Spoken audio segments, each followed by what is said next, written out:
Hi everyone, this is Doug Blevins and I am storm chasing again this year up here in Sebastian, Florida. It is Tuesday, September the 3rd, the day after Labor Day, and I'm here on the Indian River. I'm going to try to make my way over to the ocean, but I'm going to do a quick little video of the Indian River here. We're probably still about 7 or 8 hours away from the strongest winds as the storm passes just to our east or skirts the coast tonight. So it should be interesting.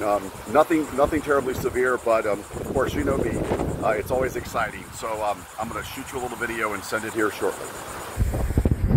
Now you're looking at the Indian River here in Sebastian, and the water's up to the pier here at the end.